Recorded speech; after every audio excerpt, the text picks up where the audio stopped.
afternoon, good evening, depending on your time zone, and welcome to the latest in the series of Rural Minds webinars. This evening, we will be focusing on caregivers, and we will talk a little bit more about that in just a few moments. But first of all, my name is Julie Lux. I am the Vice President of Communications at Rural Minds, and it is a great pleasure to welcome everyone to this webinar. I understand that we may have a record number of participants tonight. So before we get into our program, I'm going to take just a couple of minutes to talk to you who may not be quite as familiar with Rural Minds. We are a 501c3 nonprofit that came about because of some very profound experiences that happened to our founder and chairman, Jeff Winton. Jeff, and to his family. His much loved nephew, Brooks, took his own life a number of years ago, and it was really a wake-up call, not only to Jeff and his family, that there truly is a crisis in rural areas when it comes to mental health, but also that the stories are out there and people aren't just talking about them, they aren't sharing them.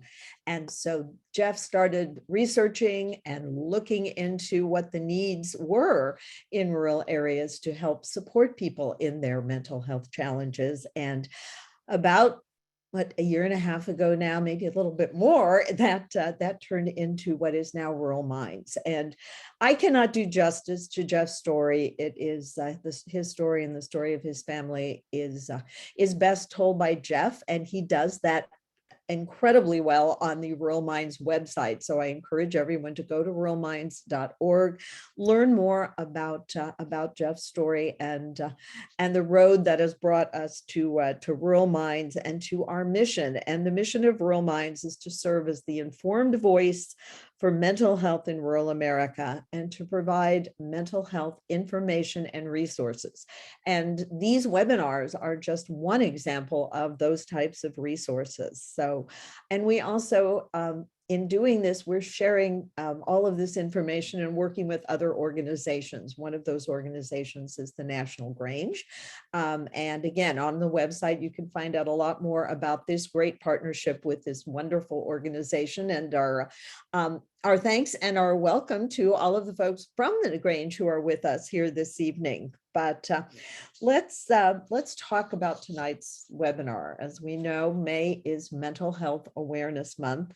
And we're going to take a little bit different look tonight because we're going to look at the important role that caregivers play. Because when someone is suffering from a mental illness, suffering from a mental challenge, they're not alone. Even if they may feel sometimes like they are alone, it affects their families, it affects their communities, and these caregivers play such an important role. So we're going to shine the spotlight, as they say, on caregivers tonight. But before we do that, first, I want to just take a minute to talk about confidentiality. Those of you who have been part of our webinars before know that we take confidentiality very seriously here.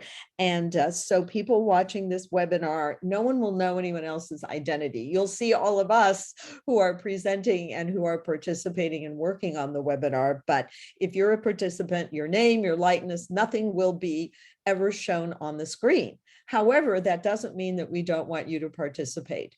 If at any point you have a question, we will have a question and answer section at the end.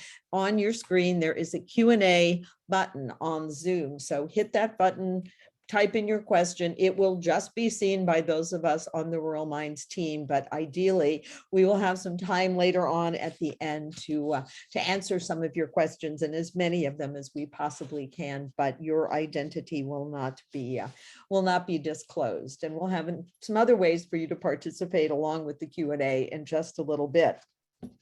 But first of all, let's get right into our discussion. And I would like to welcome Brittany Henry. Brittany has her own very compelling and interesting story about being a caregiver of a loved one in rural America. So Brittany, I would like to turn the platform over to you to tell us a little bit about your particular story. Sure. Thanks, Julie. I appreciate everyone at Rural Minds putting this together. I think it's being a caregiver is a position that a lot of people take on, and we don't talk about it a lot, and the obligations that people feel and how that affects their health. So I really appreciate you all touching on this subject. So as you mentioned, I am a caregiver for my father, who has frontal temporal dementia. We have been following his dementia for a little over 10 years, and there's been various stages of that. Up until a year ago, I was living my life and building my career in Texas and Seattle. I lived away from home for 20 years. Right after college, my dad really encouraged me to go pursue your dreams. And he was living here on our family farm alone. My mother had passed in '94. And, we were just trucking along. I would say about 10 years ago, though, I received a call from my dad in which he expressed to me that he didn't, he felt that he had lost the feeling to live anymore. And that, this is a man of a strong faith, and I know that helped him. But the thoughts of suicide were in his mind. And so I knew that that was something that we needed to address right away. And being long distance away, I reached out to folks in the area that could help. But like so many people in rural areas, privacy is a big thing to them. And my dad didn't want people to know that he was feeling this way. There were feelings of guilt that he would have those thoughts, and really wanted to keep that under wraps. So he ended up driving to therapy over an hour away. And of course, when planting season came or harvest, that dropped off. We were able to get him connected to medications, but the therapy part of it really dropped off. And now looking back, I see that was part of the symptoms of his dementia. The disease process was starting. So if I fast forward to the last 2 years, it really became apparent that my dad could no longer live independently on our farm. And I chose to move home and be his advocate, even though he's in a care facility. It's really important that people have an advocate and someone that can be there on a day-to-day basis, at the drop of a hat if need be, because of the nature of the disease. With frontal temporal dementia, there's a lot of agitation, there's fear. And so it was necessary for me to move home. And since then, I'm living here on our family farm. I'm helping, manage my dad's business. And then I also started my own business to be able to work remotely for clients. So it's been a lot of, tipping your life upside down. But I've realized it's really important to take care of yourself first when you're a caregiver. Let's talk about that, about taking care of yourself first. First of all, that was as you said, a life-changing decision to move back home. And so what have you learned to do to take care of yourself while you're caring for your dad? Yeah, well, it hasn't been, it doesn't, when you want to care for someone and, it's sometimes hard to see how much you're slipping in your own health in your own life. And I'm very fortunate to have a best friend who is a social worker, and she works with caregivers and geriatric patients. And she said, Brittany, it's not uncommon for caregivers to suddenly, forget to take their medication themselves, not get their prescriptions filled, to not do their preventative appointments, to not keep track of their health metrics like blood pressure and weight and things like that. And I found myself in that boat. It was the heaviest I've ever been. I was over 200 pounds. Like that's never been something that I had an issue with. I wasn't eating right. I had high blood pressure. I wasn't sleeping. And so it it really took someone saying, if you don't take care of yourself, how are you going to take care of your dad? Mhm. And I think reaching out for help and finding the resources that you need is so important. But that daily thought of like, how can I make sure that I'm okay so that I can take care of him is something that I religiously keep in my mind. So you really had to make a conscious effort to take care of your own health, so that you'd be there for your dad. Yeah. That Yeah. And to keep to be healthy, like show up as a healthy person at work. I've had challenges with that. When you're anxious about whether someone 1,800 miles away, took their medication today or have they fallen. And this was before I moved. Mhm. And so that also made it really apparent that I would need to be here because the anxiety level really did lessen when I could be here. Oh, I can imagine that would be that, especially because you're waiting for that phone call. I think a lot of times when you're that far away, we hear people And I talk. was getting phone calls. I think, there are strengths and weaknesses to being a caregiver in a rural community or being a family member who has moved away and is trying to caregive for someone in a rural community. One of the strengths is the honesty and the compassion and, having a small community, people know each other. And so I'm so grateful to this day for people who came across my dad at the bank or even at the farm, equipment shop that would call me and say, your dad was in today and he wasn't quite right. Something wasn't quite right. He was really agitated. He was having a hard time communicating. That was helpful to know that people were watching out for him and they were being honest. And you're talking about, and there are so many good things about being in a rural community because people do look out for each other. Once, I guess once your dad was able to some extent to admit that he needed help, because that can be a challenge for some people as well. But what are some of the challenges that you see that are unique to rural communities when it comes to supporting people finding the resources that you need to support your mental health as well as your dad's? Yeah. So one of the things that I think is especially challenging and part of my graduate degree was centered around this. So it is a passion of mine, but having access to digital resources and technology was such a huge, it played a role in how my dad could receive care. And, in a rural community, there aren't a lot of specialists. We had a specialist in frontal temporal dementia who served at a hospital in another state, but it's close to us, but it's 70 miles away. My dad has gotten to the point where traveling that far, he gets very agitated. And because one, we didn't have internet service here at the farm, and two, the physician could not do telehealth across state lines. We were in a conundrum. So that is one area that, I think the rest of the world or the country is really elevating the use of telehealth and technology to provide support, but we just aren't picking that up fast enough in the rural community, and we're leaving people behind.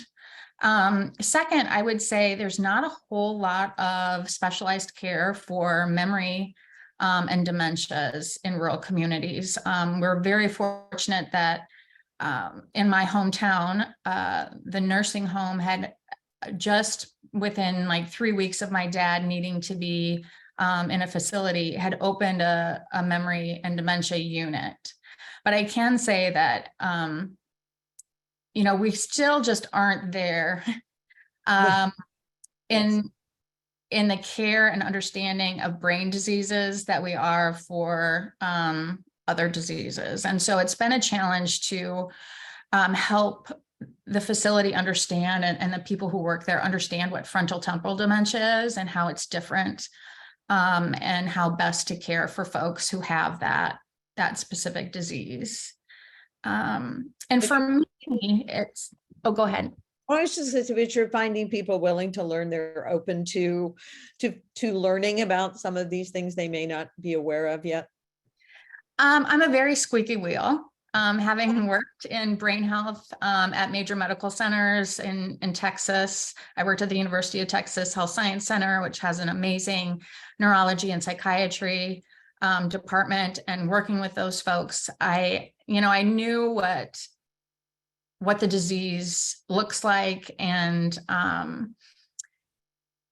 the front edge of care should look like this. And a lot of those things don't trickle down to the rural areas, just because it's a very small population typically. I think, however, we don't know the true number of people who are affected by frontal temporal dementia because we don't have good diagnostics, but that's a whole nother realm of my interest. Well, we have a couple of minutes left, and I do want to go back to one thing because I wanted to get your advice for other people who are caregivers. And you mentioned being a squeaky wheel, but also being an advocate. What is some of the advice that you can give to other people so that whether it be someone who's dealing with the situation that your father is with dementia, or someone that has a mental, some other type of a mental challenge that they're dealing with, how can their loved ones be a good advocate for them? Read everything you possibly can about the disease. There are national organizations like the Frontal Temporal Dementia Association, Alzheimer's Association, that have great resources. I think learning about the disease and knowing what the stages are has really helped me to anticipate what this disease is going to look like as my dad progresses. I think for a lot of us, and I would count my siblings in this, as a denial of like, oh, he's fine, there's nothing wrong. And it's hard. It's really hard to see your parent change, and not be able to do the things that they once were. It's hard to fathom that, especially I think in a farm family where we look to our parents as people who are very strong and hardworking. But when they can't do those things anymore, it's hard to swallow that reality. But I think learning about the disease, reading everything that you can, and I think that the access to technology. yes, something we all. It's in that paradigm again, but educating yourself is really important. I think one resource that I probably didn't realize was going to be such a huge help to me was our local county public health office. Oh, okay. I was able to talk to an RN there, and I think I was in denial of the level of support my dad needed. Whereas I was thinking, why can't he get Meals on Wheels and just somebody to check in on him once in a while? She really helped me realize, Brittany, your dad needs to be in a facility. And helped me go through that checklist of like, you know what, it's safest for him to be in a facility.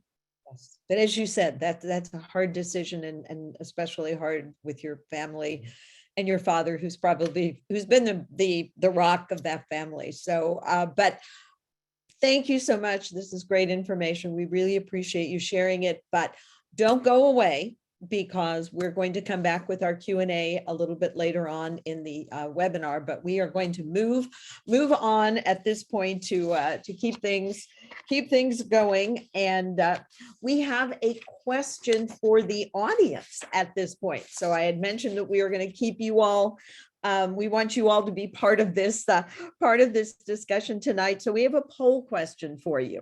So if you are someone is a rural mental health caregiver, on a scale of 1 to 5, How supported do you feel by the resources available to you? So the resources currently available to you.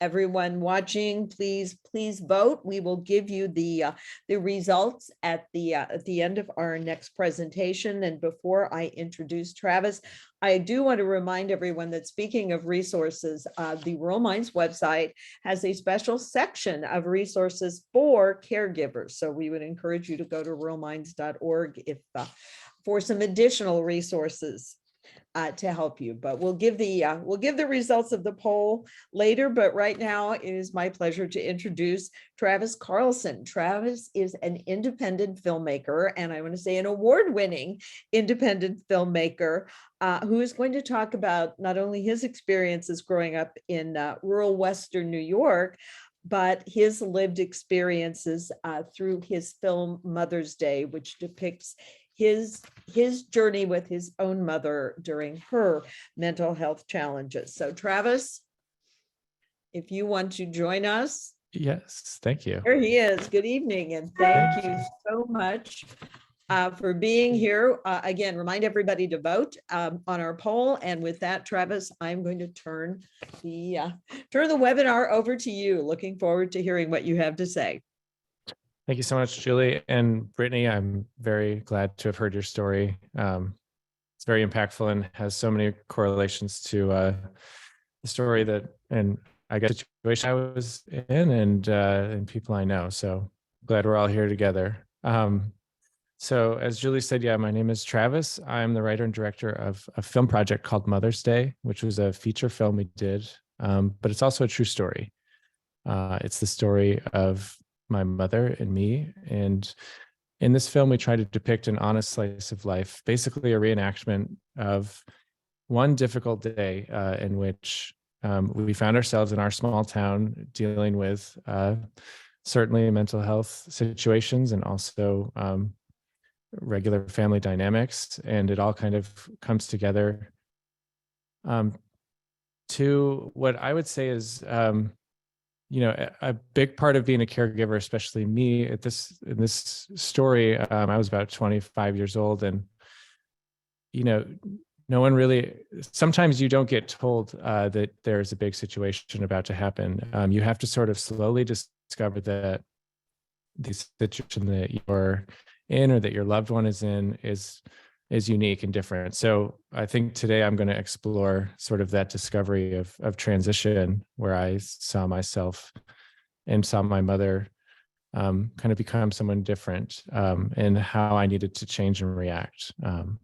And as we'll talk about, this is also, how it impacted the rest of our lives. So this film we shot in a unique way. It's a continuous single shot. So like the movie 1917 from a few years ago, we had 2 hours and 2 miles. There were no cuts in between the shots. And that worked pretty well. We had a few film festivals give us best actress and best of the festival in Queen's World. And this was really a huge honor because the project that we worked on, Mother's Day, was competing against projects with fully funded budgets and some serious star power.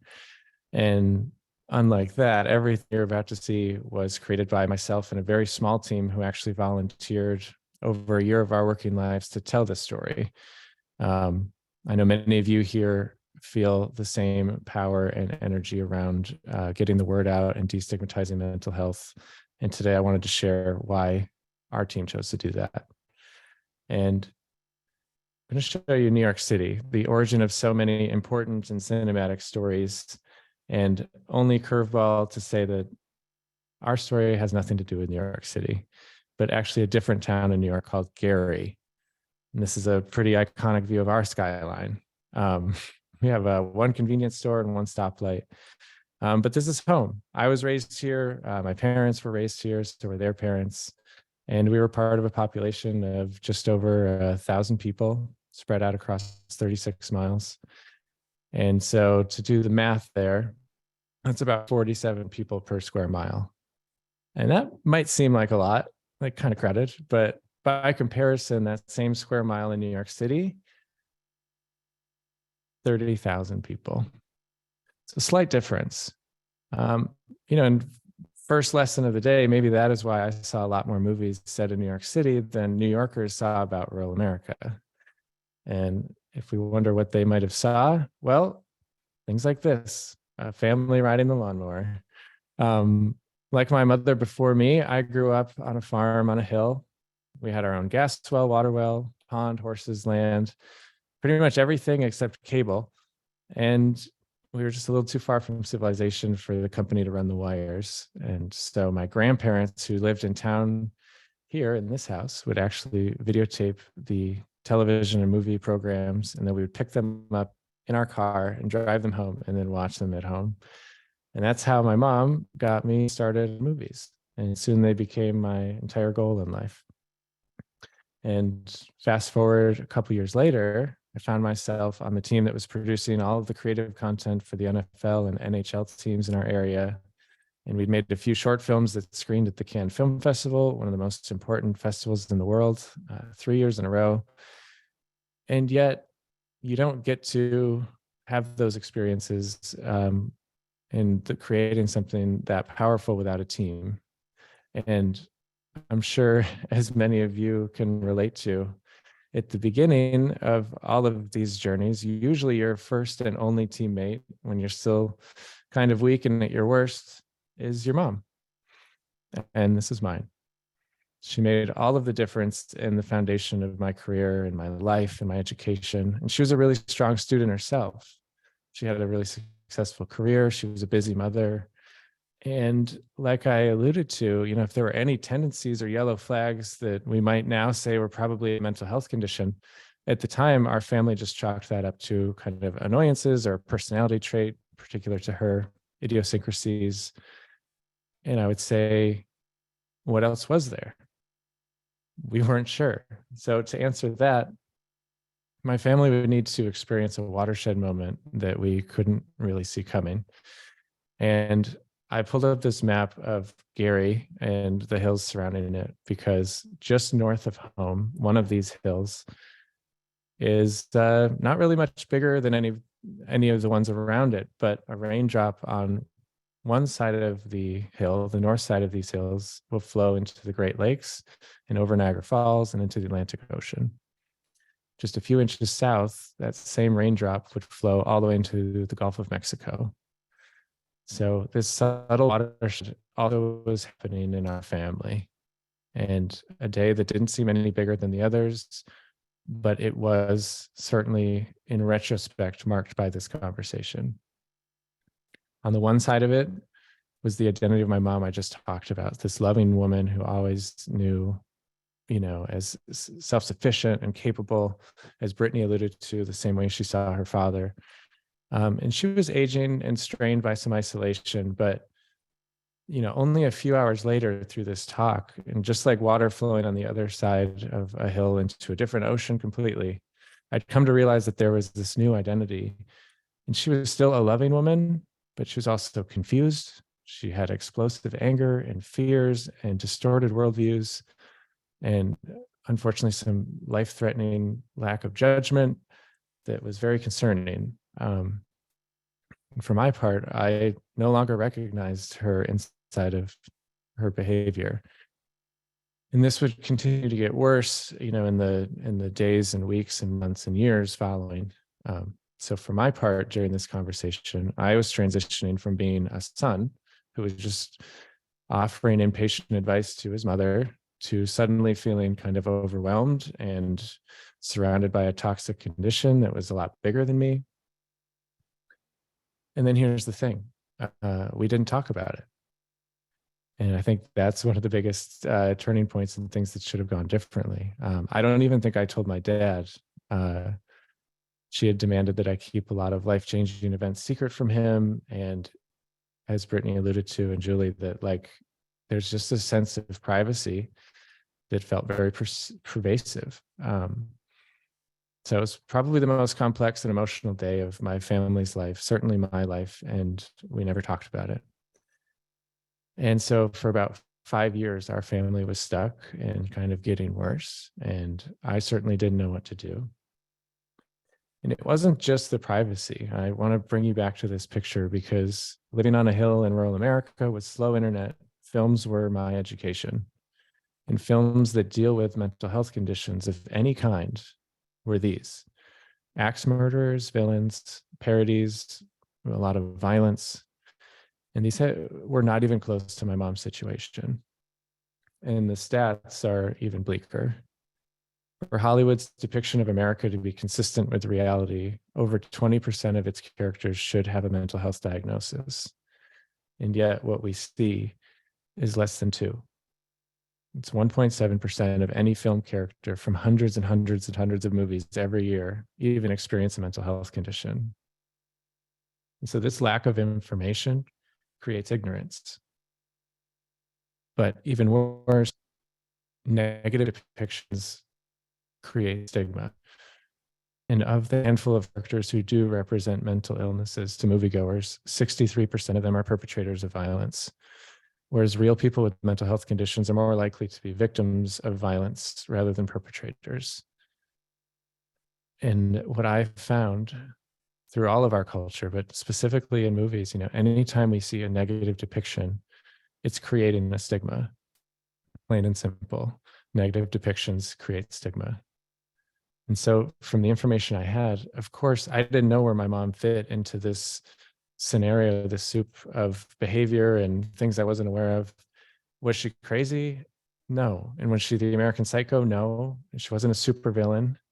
But at the same time, she wasn't what I was seeing on the other side, these exaggerated Hallmark movies of a perfect family, especially country life gets rather glamorized, the country music version of life. And it wasn't exactly that either. So, and people who live in rural settings aren't stupid. They're some of the smartest, sharpest people I know come from rural settings. But when the only mention in your universe of a mental health condition is it dangerous or villainous or just not grounded in reality, of course it isn't chatted about. And we just can't know what we don't learn. And so I believe that there's a genuine and severe technology lag to deliver reliable information and culture. And of course there is, because it's 47 people per mile compared to 30,000. And that slower information will amplify the outdated information. So just to take New York City as an example, it would have 8 million more chances to tell an important story about their way of life compared to rural America. So you can start to see the watershed, kind of the epiphany that we were having as a team and myself in particular. And that goal for us was to amplify a new and an honest film, and not just another pamphlet at the hospital, but to be a part of popular media and to meet people in the same place that they get their other influential information. And it really didn't matter that we didn't have a huge budget to finance the film or access to Hollywood equipment or stars, because we were willing to show up. And as a small group of outsiders, we were going to do our best. And I thought I would take just 2 minutes to show you a glimpse at what we came up with. So here's the trailer to Mother's Day. This is so nice, huh? Isn't it? Sitting out in the yard. So great, seeing all of you grow up around here. Maybe I can get something pulled off here and finish one of these endless projects. You're a lot like me. You know that? Mr. Hansen says I should be using my walker now, for the disability case, but it's so embarrassing. And the neurologist says I can't drive anymore. I told you that, right? Yeah. I can't stay in Cary. You're considering moving back to Florida? I mean, you just got back here, right? But Dr. Brainerd said I wasn't supposed to tell anyone. What? You were valedictorian, and you were like the leader of your college program. Where's that, Wendy? Don't lose hold of me now. So much medication, for the anxiety and the angry now.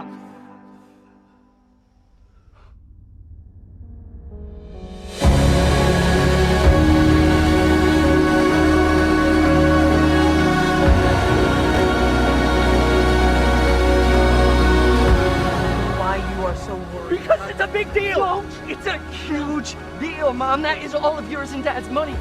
Like, did you sign anything or read anything? I don't. You don't know, Mom. I am so sick of being the bad guy. It's worse than the warnings we gave you before last time. This will be worse. Please. God, why can't you just love me, Jordan, love, and just go back to your mother? I want to lose my mom. I'm gonna trade you for the world.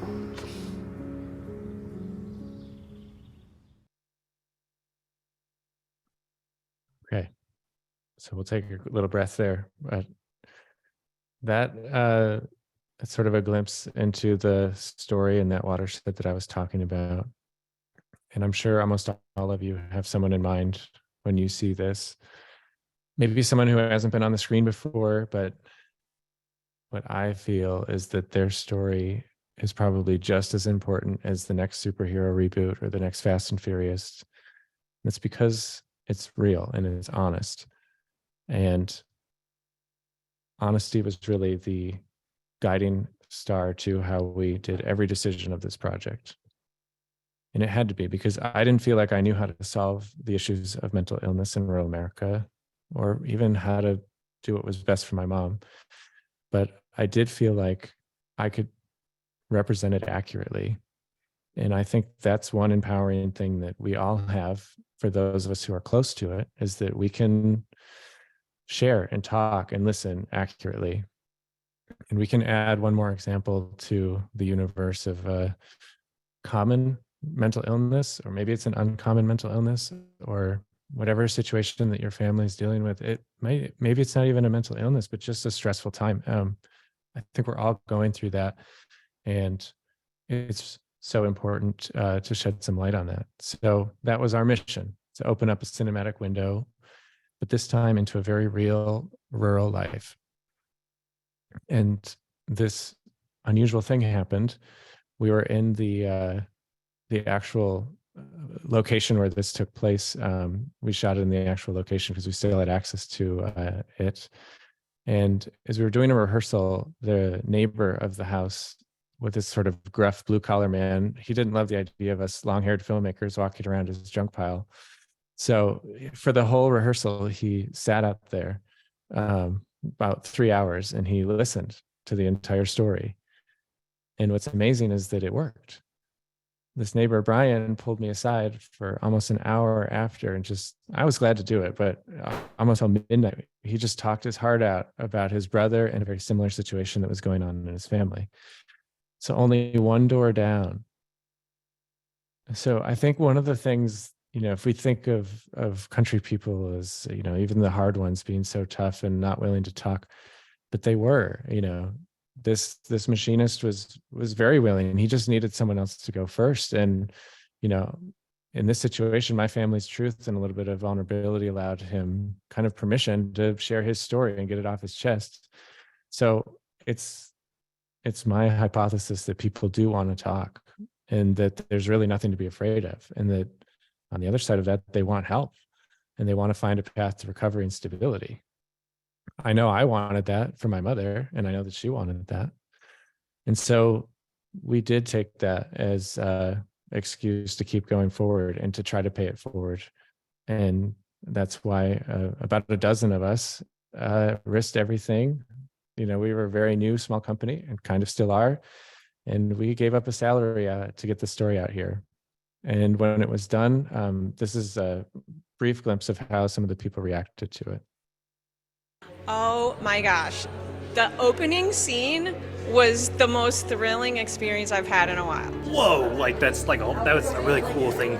Really impressed, blown away. One of the best opening shots I've ever seen. It's incredibly ambitious, and then not only is it ambitious, but to successfully accomplish a one-shot film, I mean, it's pretty mind-blowing. I thought that was amazing. I'm not really sure what makes your movie amazing. I just know that I cried a lot, and this is not a film that you watch, you experience this film, you ingest this film. What an opportunity to have a piece of work that allows you to share and feel these emotions. You can relate to all of this, you know, in a way that I think it's so important for people to see. I feel like I learned a lot. It really touched me. It was very raw, like very real. I forgot at times that I was watching a film. It did feel like a documentary at some moments, like we were watching real people having a real conversation. And Yes. You know, you felt for each one of them and you could see their point of view. I think it's really brave and a beautiful thing because there are so many people who have such similar stories. We've lived that. We lost our son, our only child, to suicide. It was extremely true to nature as far as what the family goes through. I mean, the caretakers themselves deal with a lot. I was told I got PTSD. I watched my brother die. You know, so it showed both ends. It showed the caretaker's point of view and how that caretaker's trying to be there for the family member. It also showed the mental health point of view. I thought it was extremely well portrayed, and I thought it was extremely well written. What I saw was very real, and the frustration that the son had for the mother, and the mother not really realizing, and then realizing, then not. I've been there, done that, and yeah, it brought a lot of home. I mean, I hope people pay attention to that movie, because I think it's going to help a lot of people. You guys got to really keep making films like that. That's no joke. People need to know, you know, what it's like to have mental illness. These responses came from rural settings as small as Gary to mid-sized cities to New York City. Students and farmers and art critics. And that's, I think, because stories can transform people. And if stigma is going to breed stigma, then I think that the truth breeds the truth. And, you know, these might not be the most amazing parts of myself or my mother, and she is amazing. But she and I both agree that this probably could do a lot more good for other people than showing the amazing parts. And so I just think people need to hear someone else talk first. And I know that the more that we do talk honestly, the more that we're teaching and the more that we're learning. And so for me, going from somewhere and someone who was very confused and alone and felt like I was the only person who had access to my mom's story and felt like it was all on my shoulders. I think it's just so important to have other examples out there, so that if you know, some official authority doesn't come down and say, this is exactly what's going on and this is sort of the blueprint forward, that we're there and we're looking for those signs for our friends, and just making it more part of the conversation, so people can bump into that and recognize that. And hopefully Mother's Day does that, but I think especially a lot of you probably have that power too. So I just wish that today, I want to encourage, I guess, all of you to tell your story and to listen to others. So thank you so much for your attention, and yeah, I appreciate it.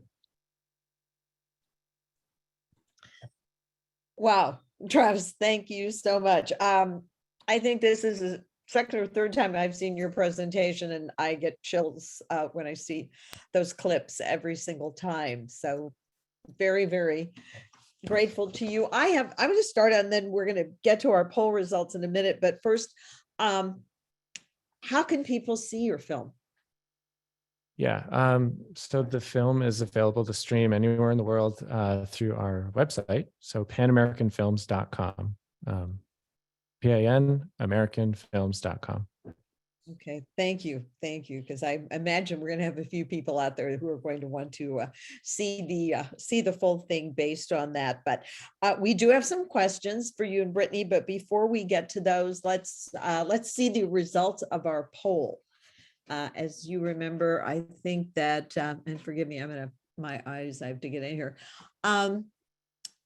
Do you feel that you have resources? And I think the three right in the middle, most people are saying some, but not enough. So Certainly there are more opportunities to provide more resources, and certainly is one of the things that that Rural Minds is dedicated to, not only in our own situation but also in the partnerships that we have with so many different organizations. Jeff, someone had mentioned the National Alliance, I have to make sure I get this right, National Alliance for Mental Illness, NAMI, and that's an organization that that Rural Minds is working with very closely. As Jeff's often said, we're not here to reinvent, we don't want to duplicate any efforts. We want to work with people to come up with more efforts, more things, but things that are efforts and programs and information that is specific to rural America and the challenges that people face, just like Travis did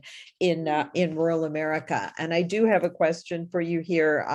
First of all, thanks from our founder and chairman, Jeff Winton, and he had a question that was actually one I was thinking of while we were watching this, but Travis, what does your mother think? How is your mother doing? And what does she think? What was her reaction to the movie?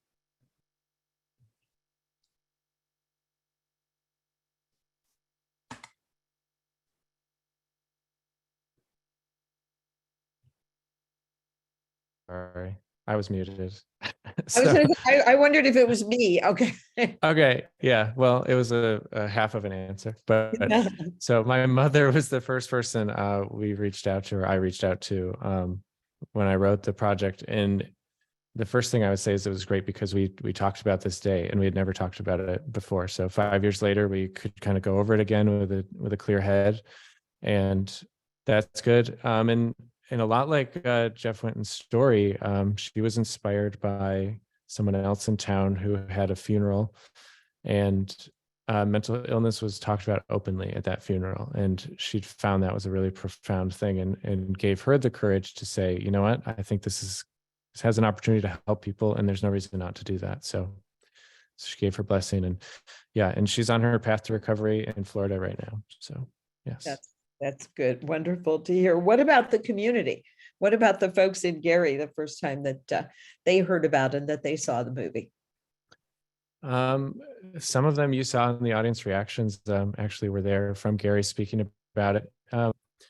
It's a bit of a surprise for some people who are like, wow, I knew you my whole life and I didn't understand this was happening. So that's one more reason to make sure that we are talking to our friends and coworkers. Something Brittany had said earlier too about, one of the pros of living in a small town, I feel the same way that I don't think anyone ever was ganging up on my mom or, there's a lot of support. And I think there would have been even more if we would have been more open about it. And in retrospect, I think, the family feel would have been there as more than, gossip or some of the cattiness. I think there would have been the support if we would have engaged a little bit more. Give people a chance. Yeah, absolutely. Brittany, I want to harken back to our poll question here, because we saw people were kind of in the middle as to whether or not, how they felt about having the resources that they needed as caregivers. So let's go back and talk a little bit more about what are some of the resources you would like to see for caregivers that you don't currently think are available or don't see in your community. I think, and this is ubiquitous for every rural community, but more access to psychologists and social workers, people that you can talk to about your situation, and easier access to those resources. I was very fortunate in that I recently had a visit with a primary care physician who was very astute at, asking me the questions like, what are you going through and what's happening? And, we've seen this huge weight loss and are you okay? And really being an advocate for me to talk to someone, this is something serious that you need to talk to someone. So I think having more primary care physicians who are attuned to those kind of needs of their patients in rural areas, because they are seeing these people, they're the front door. And I think, you know, there are support groups, and I have to be honest, I haven't utilized the resources like I should. And it's easy to get caught up in like, oh, well, nothing's available. But until you really search it out and try it, just show up for yourself. And you might, you know, meet people that, hey, I didn't know you were going through this too. And in a small community, that can be really empowering.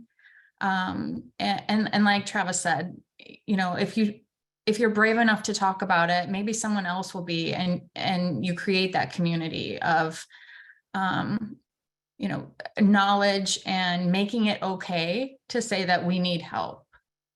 I think that's both part of the grittiness of rural America, but also our downfall is that we suffer in silence a lot, or we isolate, or we try to make it look like we're strong and we don't need help. But really, it's the other way around. The strongest folks are the folks that reach out. And then just technology. Technology is, you know, even to see films like Travis's, and to know that, you know, there are resources out there just to even educate yourself. I think that's really important, and it's lacking in rural America. It's sometimes just taking that first step, but as you say, it's not always easy. How about you, Travis? Any resources that we haven't talked about that you think, from your personal experiences, would have been helpful to have, maybe at the time your mother was truly going through her initial challenges? Yeah, I think the two things I would say is, and the one I spent sort of a lot of the conversation about, but I wanted to see examples of people going through situations that were like mine, as opposed to idyllic country song versions of their life. I wanted to see real life examples of someone saying like, hey, this is normal and it's okay. And we've been through that. So I think the cultural shift would be my biggest thing. And the second little thing to mention is, after making the film, one of the groups I came in contact with was just something that we all know a lot about now recently, but the suicide and crisis service hotlines, the 988 number. Brittany alluded to it, but you know, I think I probably would have heard before that there were hotlines and stuff, but always I treat 911 this way too. Like, I wouldn't call it unless it's like, you know, a true natural disaster outside. I would just assume I probably shouldn't. But, you know, they've assured me like, no, you can call if you have a question about it. I'm like, so as a caregiver, I'm like, I am not having the mental illness problem or situation, but I should have used it and called and just said like, what's going on, and what is available, if anything. So don't be shy about the 988 number. It's anonymous, it's free. You know, use it however you want. But that there, and again, that's something you can do via the phone. We don't have to depend on those of us in rural areas who have undependable internet services. Brittany, I have a question for you here, harkening back to the fact that for the first part of the situation, before you made that decision to leave your job and move back home to be with your dad and to help him, how did you navigate a full-time job while also having giving care to your, you know, and taking care of your dad, especially when it was long distance? How did you manage that? Well, I don't know that I managed it the best. There was a lot of interruptions in my day to call him, especially when I was in Washington and there was a time difference. That was really difficult. I didn't handle it well, and I know that it showed up in my work, in my temperament, and the way I was able to, you know, show up for my colleagues. Again, I think it's really important to have the insight that, you know, something, you know, this is not how I want to show up, and reaching out for help to navigate that. And be honest with your employer about what you're going through. I think I found employers that were super supportive and understood what I was dealing with, and helped me have a more flexible schedule. But I've also seen it work the other way in that, if my dad had had cancer or needed dialysis or needed someone to take him, for cancer treatments, they would have been, oh, that's fine to work from there. But because it was a brain disorder, it was treated differently. And I really hope we get to the point in this country where diseases of the brain, and you'll notice I don't say mental health, because I really do think, like, if we are going to get over the stigma, it's about the brain. It's the same as, my dad's path with this. The behavioral things that he was experiencing were part of a neurological, like a neurodegenerative disease. The depression and the anxiety, it's all connected. And when we talk about brain disease, I think it helps to take away some of that stigma. But yeah, I found, my requests for being able to work from here were not treated the same by the employer as folks who had parents going through cancer treatment. And I really hope that changes. So there are definitely challenges with your employment. I think remote work is a blessing. And I hope the trend continues. I know there are a lot of companies that are asking people to come back and show up in the office, but with more, we've got, it's something crazy, like 44 million unpaid caregivers in this country. Let's give them some kind of flexibility to keep their jobs and keep their lives going, so they can take care of their loved ones. Wow, that's quite a staggering figure, and to know that. But I think 75% of those people are women. Yes, I'm sure. The average age of that woman is 49. So it's hitting them right in the prime of their careers. We've got to give support and flexibility to those folks. That's staggering too. But thank you for sharing that information, because I think that's it's important to keep that in mind, that there are so many people out there that are providing support. And as you said, unpaid caregivers, but then they're also trying to juggle a paying job at the same time. Even the impact of the health outcomes of people who are caregivers costs our country $93 billion last year. Wow. We need to address the unpaid caregivers' lives in this country and understand the impact it has. Well, and it is critically important. And again, we're doing our small part, but there's a whole lot, as you're saying, that needs to be done. Travis, as we're getting ready to wrap up here, what's your ultimate goal for Mother's Day? What would you like to see this movie do, and how can it help not only the people who are suffering with, I'm learning, brain diseases, but how would you like to see this movie make a difference? Yeah.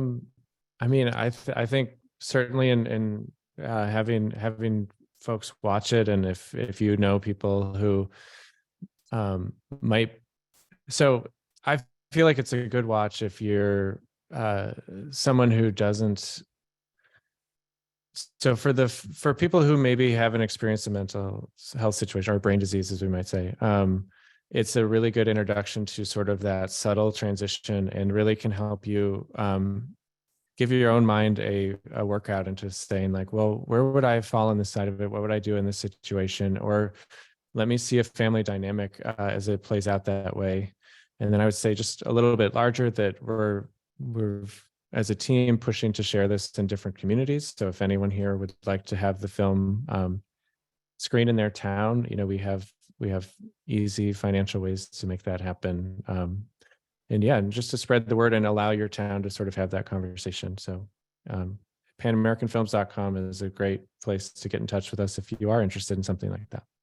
Great. Having that conversation, I think that's something that we, as you mentioned earlier, Jeff's family, your family, Brittany, all of the people and so many other people that we talk to all the time, it's helping people have that conversation because then making that first step, which could be just knowing that you're not alone, that you're not the only person experiencing this. So I cannot thank both of you enough for sharing your stories with us this evening. This has been fascinating information.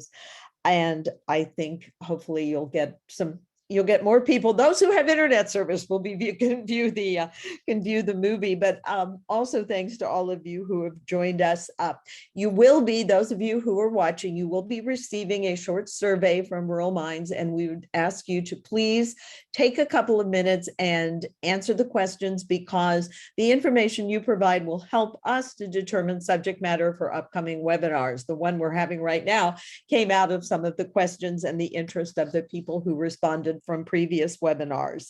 As always, our appreciation to our friends at the National Grange. You can learn more about our partnership with them at ruralminds.org.